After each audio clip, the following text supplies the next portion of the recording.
Allah Teala buyurur Ali İmran suresi 18. ayede Şehidallahu ennehu la ilahe illahu vel melaiketu ve ulul ilm. Allah Teala şahidlik edir ki onun özündən başqa ibadətə haqqı olan məbud yoxdur. Mələklər və həmçinin elm əhli buna şahidlik edir.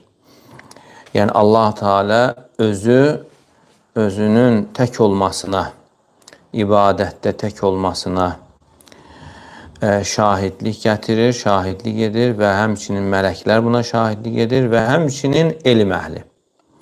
Və həmçinin bu ayəni alimlər elmin və elm əhlinin fəzilətinə dəlil olaraq gətirirlər ki, Allah Teala öz şəhadəti və mələklərin şəhadəti ilə yanaşı elm əhlinin də şəhadətini, şahidliyini gətirir.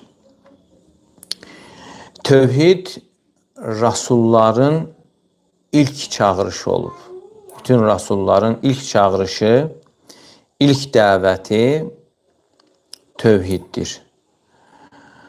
Və bu yolda elə ilk məqam tövhiddir. Avvalu məqamin yaqum fi səluki ilallah. Allaha tərəf gedən yolda insanın ilk olduğu məqam tövhid məqamıdır. Yine Allah Teala En-Nahl suresi 36. ayede buyurur. وَلَقَدْ بَعَثْنَا فِي كُلِّ أُمَّةٍ رَسُولًا أَنْ اِعْبُدُ اللّٰهَ وَاجْتَنِبُوا الطَّاغُوتِ. Artık biz her bir ümmete Rasul gönderdik ki yalnız Allah'a ibadet etsinler, tağuttan çekinsinler. Yani Allah'tan gayrisine ibadetten çekinsinler.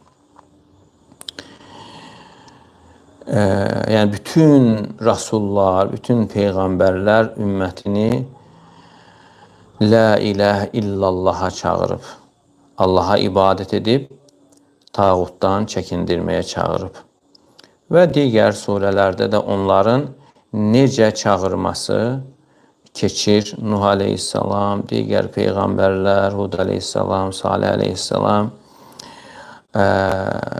Ya kavmi i'budullaha ma lekum min ilahin gayruh.